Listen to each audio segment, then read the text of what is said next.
Good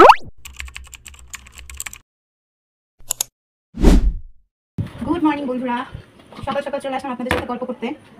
কালকে রাতে মজার ঘটনা শুনেন, আমার আর কয়েকজন ফলোয়ার্স চলে গেছে। আসলে কালকে অনেক লেট নাইট পর্যন্ত আমি অফিসে কিছু কাজ নিয়ে ব্যস্ত ছিলাম, সো আমি অনেকের কমেন্টে রিপ্লাই দিতে পারি নাই। যেহেতু রিপ্লাই দিতে পারি না, বন্ধুরা আমার কষ্ট পেয়েছে। কষ্ট পাওয়াটা স্বাভাবিক, সরি বলছি। যে আপনারা ভাইয়ারা যারা আমার ভিডিও দেখেন, আমার স্টার সেন্টার ভাইয়ারা, তারপরে আমার ফলোয়ার্স নন ফলোয়ার্স আপু ভাইয়ারা, সবাইকে সরি বলছি যে আমি আসলে আপনাদের কমেন্টে কালকে ভীষণ ব্যস্ত ছিলাম। আর তারপরে ভীষণ ব্যস্ততা শেষ করার পরে একটু টায়ার্ডও ছিলাম, যে কারণে আমি আপনাদের কমেন্টের রিপ্লাই কিছুই দিতে পারি নাই। আমি so sorry, extremely sorry for that. সেই জন্য আজকে সকাল সকাল চলে এসেছি আপনাদের সাথে গল্প করতে, রান্না করতে। আমি এখন রেসিপিটা করছি। এই রেসিপিতে আমার সাথে আপনারা আছেন, আপনারা আমার ভিডিওটা দেখছেন যারা, তারা বলবেন যে কেমন হলো। সকাল সকাল আজকে অনেকদিন পর সুজি বানাচ্ছি। অনেক কিছু বানাতে ইচ্ছা করে, কিন্তু ব্যস্ততার কারণে বানানো হয়ে ওঠে না। এই যে সুজি বানাচ্ছি, এই যে কিছু মশলা দিই না সুজিতে, আমি জেনারেলি জাস্ট একটু ঘি দিয়ে, তেজপাতা দিয়ে, সুজিটা দিয়ে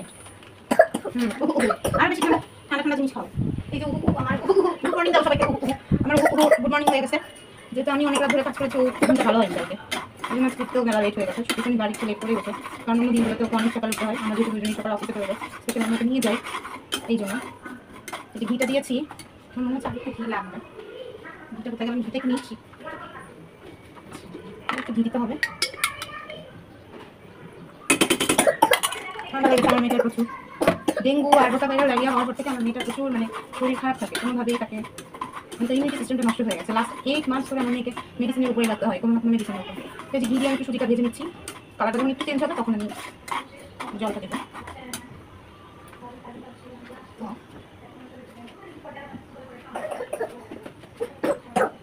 তোমার দোষ আছে তো, তুমি আমার কথা শোনো না। কথা শুনলে এরকম হয় না। আমার সুজিটা প্রায় ভাজা ভাজা হয়ে গেছে। এখন আমি একটু চিনি দেবো। চিনিটা সুজি ভাজার সময় দিলে হয় কি, কালারটা খুব সুন্দর আসে। তারপরে লাল চিনি ইউজ করছি, সুন্দর একটা কালার আসবে। অনেকদিন পর আর মেয়ে সুজি না বানাতে বানাতে দিয়ে আর একটু 2-3 নাড়া দিয়ে নেবো। খেতেই ভুলে গেছে আস্তে।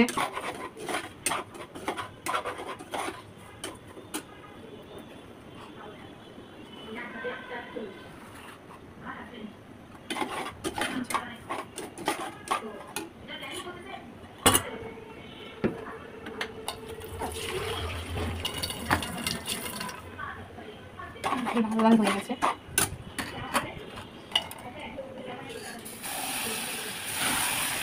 জলটা দিয়ে দিলাম, পরে দুধটা দেবো। আজকে সকালে নাস্তা হবে পরোটা আর সুজি, তাই না মা? আজকে পরোটা দিয়ে সুজির মাখবো। আর ভাত ভালো লাগে না, ভাত জিনিসটা আমার একেবারেই পছন্দ না সকালবেলা, স্পেশালি গরমের মধ্যে। শীতের মধ্যে তাও একটু না, শীতে তাও খাইতে আর কষ্ট, গরমকালেই ভালো।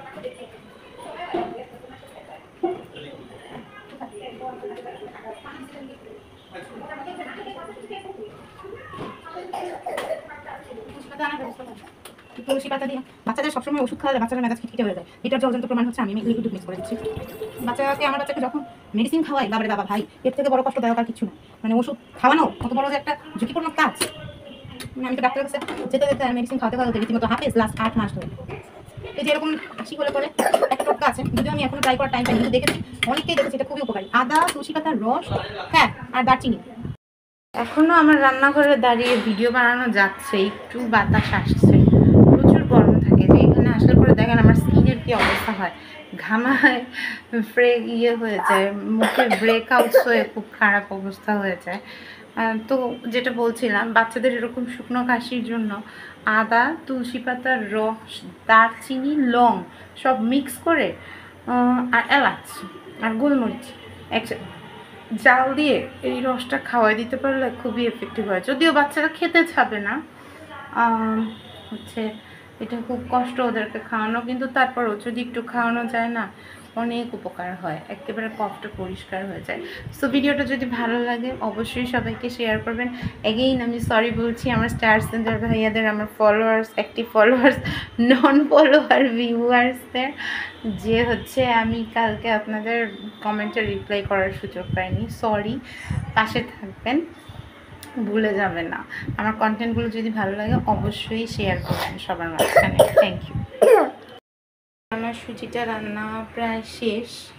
আমি না একটা জিনিস খেয়াল করে দেখেছি, কি আপনাদের সাথে গল্প করতে করতে আসলে সময়টা খুব তাড়াতাড়ি কেটে যায়, কাজ তাড়াতাড়ি হয়ে যায়। কাজের সময় আপনাদের সাথে গল্প করতে করতে ভিডিও বানাতে বানাতে টের থাকে না, কোন সময় তাড়াতাড়ি করে হয়ে যায়। এই জন্য আপনাদেরকে অনেক থ্যাঙ্কস। এই হচ্ছে আজকে শনিবার দুপুরে আমার রান্না।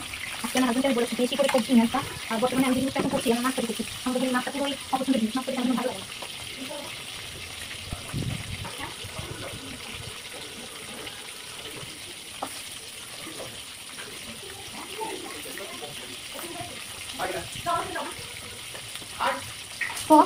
ভাবছিলাম একটু লাইভ করবো, লাইভ করতে পারি নাই, কারেন্ট চলে গেছে। তো আজকে যেটা হয়েছে, আমার হাতে বলতে বেশি করে সবজি নিয়ে আসবা, কারণ মানে মাছ মাংস খেতে অতটা ভালো লাগছে না।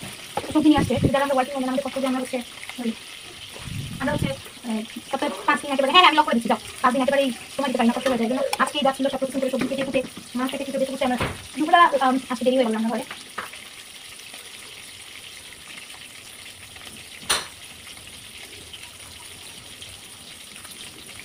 আরেকটা বড় কারণ কি জানেন? আরেকটা বড় কারণ হচ্ছে আমার কিন্তু ফেসবুকের ভাষায় কথা বলি, আমার বাসার গ্যাসের হচ্ছে রিচ এঙ্গেজমেন্ট হচ্ছে দুপুর 11টা থেকে 1টা 2টা পর্যন্ত খুবই কম থাকে। একটার পরে মোটামুটি টাইমটা একটু গ্যাসটা ভালো পাওয়া যায়, এখন 1:10, এখন মোটামুটি একটু ভালো পাওয়া যাচ্ছে। এই জন্য রান্না করতে বেশি কিছু রান্না করবো না, এই গরমে এত রান্না করে দাঁড়িয়ে থাকাই দাও, রান্না তো দূরের ব্যাপার। তো আমি রান্না করবো আজকে রুই মাছ টমেটো দিয়ে আলু দিয়ে, এই জন্য আর হচ্ছে কি রান্না করবো জানো? ও আর আলটা ভাজি, এর বেশি কিছু করতে পারবো না এখন। আর এই যে টমেটো নিয়ে নিয়েছি, হাতের উপর টমেটো কাটবো, দেখেন আমি কিন্তু হাতের উপর রেখে টমেটো কাটতে পারি, মানে অনেক যোগ্যতা, নিজের প্রতি নিজে করতে পারি না তো যে টমেটো কেটে হাতের উপর আরো পাকাপাকি ট্রাই করতে পারি, কিন্তু দেখা যায় পাচ্ছি না, এই জন্য আমি দেখাতে পারছি তারা বক্সটা বের করি তারপরে টমেটো কেটে কেটে দেখাচ্ছি। তো আমি দুইটা কড়াই নষ্ট করবো না, এই যেহেতু গ্যাসের চাপ কম, আমি একটা কড়াইতেই চটপট রান্না করবো। তো সেই জন্য এই দেখেন হাতের উপর একদম সেম সাইজের টমেটো কাটতে পারলাম, দেখছেন কিছু তো ভালো পারি, আমি কিছু যোগ্যতা আছে আমার, দেখছেন একদম সেম সাইজ। আমি তো পরে ক্যামেরা দেখাচ্ছি সবাইকে, এই যে হাতের উপর রেখে ঘচা ঘচা করে টমেটো কেটে দিতে পারি আমি, আমাদের হাতের উপর মধ্যে কেটে দিতে পারি, হ্যাঁ, এবং মাকে কোনো ভুল হবে না, এই যে এইভাবে, এবং হাতও কাটবে না, এইভাবে কেটে দেখাচ্ছি। আমি কাটা হয়ে গেছে, আপনাদের দেখাই। তো এই যে এটা কমপ্লিট কিছু দেখেন, কোনো সাইজে কোনো মনে দেখছেন এই যোগ্যতাটার জন্য কত আপনারা ভাই আমার ভাইয়ারা আপুরা আমার ভিডিওটা দেখেন, যদি কিছু ভালো থাকে যোগ্য মনে করেন তাহলে অবশ্যই লাইক শেয়ার করবেন, সাবস্ক্রাইব করবেন।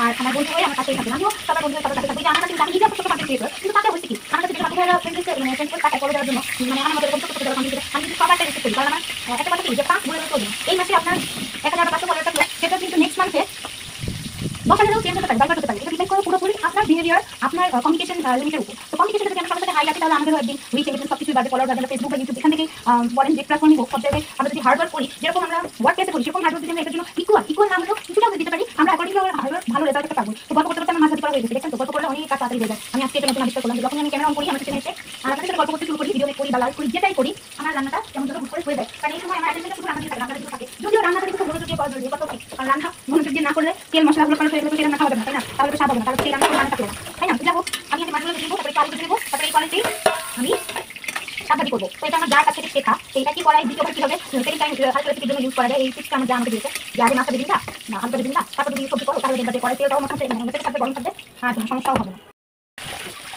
তো কথা এত খারাপ যেই আমি লাইফ শুরু করেছি ফ্যান চলে গেছে, লাইফে কেটে গেছে। তো যাই হোক তুমি আমরা আজকে থাকবো না, বারবারই আমরা যদি ফেলিয়ারের সম্মুখীন হই তারপরেও আমরা পজিটিভ থাকবো, আমি যদি এগিয়ে যাবো অবশ্যই ভালো করতে পারবো আমরা, যদি আমাদের বিলিভ থাকে গড়ের উপরে, যেটা আমার আছে 100%। তো এই যে আমি চাইলাম কি আর বলবো, আমি চাইলাম আজকে দুপুরে আমি একটু লাইভে বলতে তৈরি হবো আর গল্প করবো, আর আমারও আমারও তোমার ভালো লাগে, আর কিছু বলতে চাই না। তো আমি পুরো করতে চাইলেও বাড়িতে কোনো রকম মানে অপারেট করবো না, হঠাৎ করে কাজ চলে যাবো, এই দুঃখ এখন কোথায় রাখি ব্যাপার না। আমি যদি হার্ড ওয়ার্ক করি আর চিন্তা করতে যদি আমার পরিশ্রমকে মূল্যায়ন করে, তো আমি বিশ্বাস করি আমার আগে যতটুকু সাফল্য আছে সেটা আমাকে তাড়াতাড়ি মারতে পারবে না। তো এই যে এই বিশ্বাস নিয়ে সবসময় আপনারাও যদি চলেন তাহলে আমি খারাপ হবে না। আর আমরা আমি আজকে সকালেও দেখছিলাম, দেখে আসলে টাইম স্পেন্ড করা সম্ভব না, আসলে পাচ্ছি না, সকালেও দেখছিলাম ইউটিউবে ফেসবুকে প্ল্যাটফর্মে ভিডিওগুলো। তো এখানে যারা বড় বড় ব্লগার ইউটিউবার কনসেন্ট্রেট বলে যেতে বলে, যারা এখানে এখন সাফল্য চলে বসেছে না, তাদের আসলে জানি তাদের আসলে কিছু ছিল, তাদের প্রিভিয়াস ভিডিওগুলো দেখে বোঝা যাবে তারা আসলে আমি দেখি তাদের প্রোফাইল তাদের প্লেলিস্টগুলো চেক করে দিতে, তারা আসলে এখন অনেক কষ্ট করেছে। তো অনেক পরিশ্রম করলেই আপনি একটা ভালো আউটপুট পাবেন, যেগুলো থেকে এটা মানে সবসময় সত্য কথা। তো অনেক পরিশ্রম করতে হবে, কোনো মানে হ্যাঁ আমরা দু সময় ফেস করি, তারপরে ওটা ভেবে চিন্তে পারবেন। তো তারা যারা এখনকার বড় কন্টেন্ট ব্লগার যারা আছেন তারা আসলে একটা সময় অনেক সাপোর্ট করেন, তারা এখন পর্যন্ত তাদের যে একটি ফলোয়ার বলেন একটি অডিয়েন্স বলেন তাদেরকে মেনটেন করেন খুব মানে ক্যাচফুল। তো আমরা যারা এটা হ্যাঁ তাদের প্লাস পয়েন্ট, তারা শুধুমাত্র এইটাকেই প্রফেশন নিয়ে কাজ করছেন, আমরা যারা বাইরে অন্য প্রফেশনে কাজ করি তাদের পক্ষে মেনটেন করা সহজ, কষ্ট আমি নিজে বলছি কষ্ট, কিন্তু অসম্ভব না। আজকে হয়নি কালকে হবে, কালকে হয়নি 6 মাস পরে হবে, 1 বছর পরে হবে, একদিন একদিন ঠিকই হবে। তো যদি এই প্ল্যাটফর্মের প্রতি আপনার প্যাশন থাকে সো ওয়াই নট, আপনি সেভাবে এডুকেশন নিয়ে কাজ করে যান, একদিন ভালো ফল পাবেন। আর ফ্যামিলি সাপোর্ট একটা গুরুত্বপূর্ণ বিষয়, আমার হাজবেন্ড প্রচুর পরিমাণে সাপোর্ট করেন, যখন আমি ফ্রাস্ট্রেটেড হই না আজকে আমার ভালো ভিউ আসে না, আমি ভালো রেসপন্স পাচ্ছি না, তো এরকম একটা নিউজ পোস্ট করে বা ভিডিও পোস্ট করে তখন আমার প্রতি আমাকে বলে না এই ব্যাপার না, তুমি চিন্তা করো না, একদিন ভুলেই যাবে, শুরুতে কিছু হয় নাকি। তো আমি আমার পার্সোনাল পারসেপশনগুলো আপনাদের সাথে শেয়ার করছি ভিডিও, যদি ভালো লাগে অবশ্যই ভিডিও শেয়ার করবেন সবার সাথে। তো কথা বলতে বলতে শুধু কথা বলতে মনে কষ্ট শেয়ার করতে আলুটাও ভাজি করা হয়ে গেছে। আমার দাদি শিখে দিয়েছিল যে কোনো সবজি ভাজি করার আগে দুইবার একই কড়াই ইউজ করতে চাও, তুমি আগে মাছ বা মাংস দিয়ে আলু দিয়ে দিবা, এক্সট্রা কিছু কাজ করে দিতে পারো, তাহলে তেলটাও কম ইউজ হবে, অনেকটা একদম কি। এখন দেখেন আমি লাল শাক ভাজি করবো, রসুন পেঁয়াজ কাঁচা মরিচ সব দিয়ে দিচ্ছি, বিশাল করে দিচ্ছি, অনেক বেশি করে দিচ্ছি। কালকে গল্প করতে শেয়ার করি, কালকে টেনশন হয়েছে জানো তো, আমি দুপুরবেলা যখন পোড়া রান্না করলাম ওইটা আপনাদের সাথে শেয়ার করলাম, কি বাজে পোড়া হচ্ছে, তারপর আমি পরে করেছি পরে হয়ে গেছে, আমি গ্যাসটা অফ করে রেখে দিই, মানে চুলার উপরে মানে কড়াইয়ের উপরে ঢাকা দিয়ে রেখেছি, এটা খেয়াল করি না যে গ্যাসটা আমার নিচে অন ছিল, তারপর হঠাৎ করে গ্যাসের পোস্টটা এত জোরে বেড়ে গেছে, দুপুর করে মানে আগুন দিয়ে ধরে গ্যাসটা আমি ঢাকাটা সরাই জাস্ট দিয়ে এরকম যে ধরনের দিয়ে উপরে ধরে দিচ্ছি, কড়াইটা এত হিট ছিল আমার হাতে স্লিপ করে গরম তেলটা পুরো ফ্লোরে পড়ে গেছে, এবং আমার হাতে পায়ে হাতে দুইটা আঙ্গুল পায়ের আঙ্গুল সব জায়গায় তেল পড়ে খুব মারাত্মক হয়ে গেছে, মানে মারাত্মক হয়ে পুরো গেছে, অল্প জায়গা পোস্টটা পড়ে গেছে, দেখেন কেমন পোস্টটা পড়ে গেছে, জানি না ফোকাস হচ্ছে কিনা, কেমন পোস্টটা পড়ে গেছে দেখেন, প্রচুর তেল গরম তেলে আসলে পুরো প্রচুর তেল হয়। যাই হোক আমার তো কষ্ট করবে না, এটাও চেষ্টা করতে আমার রান্না করতে যাবে না, বেশি কাজ করতে যাবে না, যেহেতু আপনি যেহেতু করার পরে অবস্থা হয়েছে, বেশি কাজ মারতে যাবে না, বেশি কাজ করার কাজ করতে যাবে না, আর একসাথে 10 কাজগুলো বলবেন না। যেরকম আমি বুঝি, যেহেতু সময় স্বল্পতা থাকে আর কোনো সাপোর্ট করার জন্য কিন্তু নেই, ফ্যামিলি মেম্বার তো আমি একাই, তো আমার হাজবেন্ড থাকে না, তো সেই জন্য আমার এরকম চিন্তা হয়ে যায়। যাই হোক, সবাইকে বললাম যে রান্না করে সময় একটু সাবধান, এই আর কি। এটা সবার জন্য একটা ইম্পর্টেন্ট ব্যাপার, কারণ তেল অতিরিক্ত গরম হয়ে পুরো কালো হয়ে সেই তেল পুরো চিন্তা করেন, এই তেল পরিষ্কার করতে নাকি আমার হাতে পাইপ দেওয়া হয়েছিল, ভালো করে দেখা যায়, যেটা জন্য আপনি ভালো করে সরি ভিডিও রেকর্ড করা বাকি কিছু করতে পারি, আমার হাতে দেখা যাচ্ছে। যাই হোক, লাল চাল ভাজিটা করে ফেলি।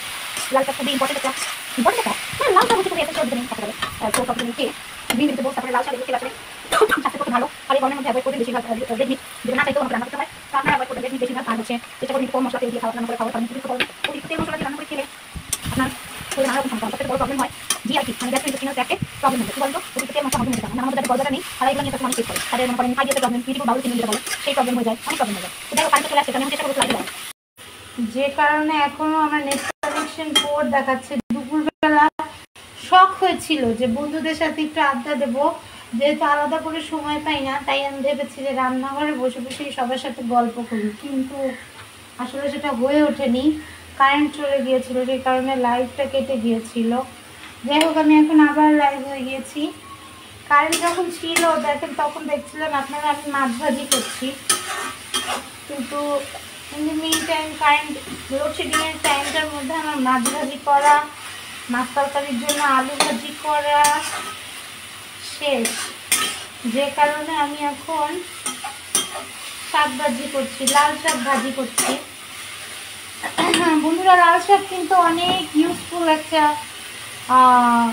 ভেজিটেবল আমাদের, যেটা হচ্ছে আমাদের ভিটামিন A এনহ্যান্স করতে হেল্প করে। গরমের মধ্যে চেষ্টা করবেন যে একটু সবজি খাওয়ার পরিমাণটা বাড়িয়ে দেওয়ার। আজকে সকাল থেকে আমার হাজবেন্ডকে আমি বলেছি যে তুমি বেশি করে সবজি নিয়ে আসো, কারণ যে গরম পড়েছে মাছ মাংস কোনোটাই ভালো লাগে না। এদিকে আমার বাড়ির লোকজন মাছ ছাড়া কিছু মুখে তোলে না, আর ওদিকে মাছ খেতে আমার একদমই ইচ্ছা করে না। কী করবো, ওই জন্য সবজিও নিয়ে আসছে, মাছও নিয়ে আসছে, যে সবজি আমি সব সবজি। আর আমি যেটা বলছিলাম যে আমরা ওয়ার্কিং ওম্যান, আমাদের আসলে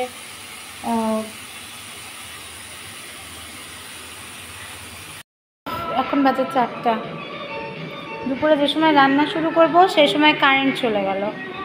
লাইভে ছিলাম, তারপর লাইভটা কেটে গেল, পরে আবার লাইভে গিয়েছিলাম।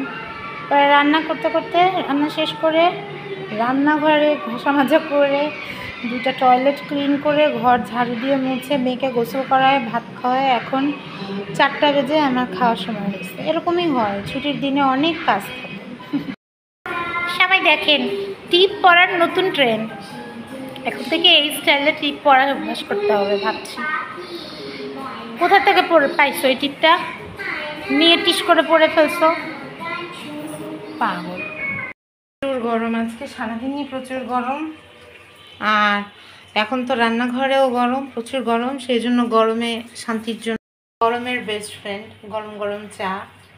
সৌভাগ্য হয় আমার সপ্তাহে 2 দিন একটু আমার হাজব্যান্ড একটু চা বানায়, আর কিছু করে না, নড়াচড়া করতে চায় না, খালি একটু শখে বসে চাটাই বানায়।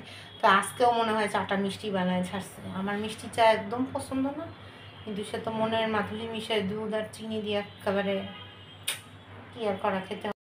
যে গরম পড়ছে, এই গরমে বাধ্য হয়ে আমার আবার রান্নাঘরে যেতে হয়েছে।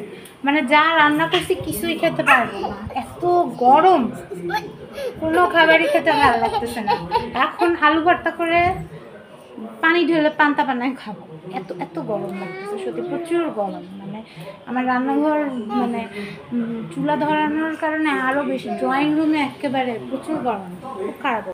সন্ধ্যাবেলা সারাদিন কাজ করার পরে সন্ধ্যাবেলা আসলে একটু রেস্ট নিচ্ছিলাম, হাত পা ব্যথা হয়ে গেছিলো সব ঘষা মাজা করতে করতে।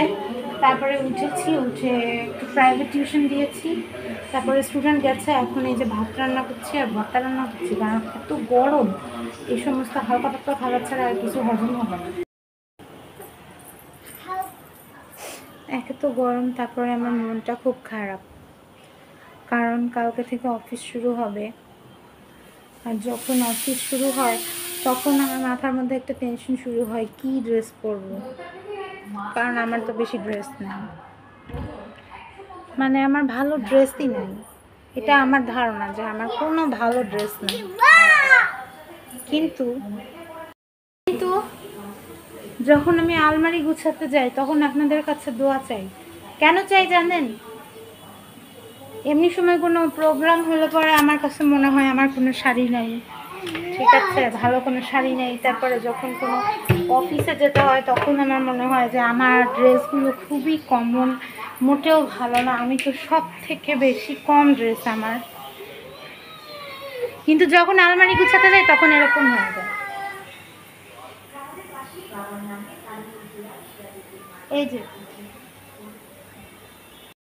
এই জন্যই বারবার আমি কাপড় চোপড়ের আলমারিটা গুছানোর সময় আপনাদের কাছে দোয়া চাই। এত কাপড়, এগুলো শুধুই আমার, কিন্তু একটা কাপড়ও আমি দরকারের সময় খুঁজে পাই না। তখন যে কেন আমার বারবার মনে হয় যে আমার কিছু নাই কিছু নাই।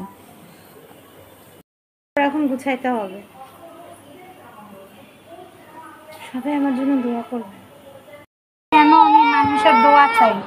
দেখেন, এরকম মানুষ থাকলে আলমারির মধ্যে ঢুকে বসে থাকলে কাপড় গুছানো যায়?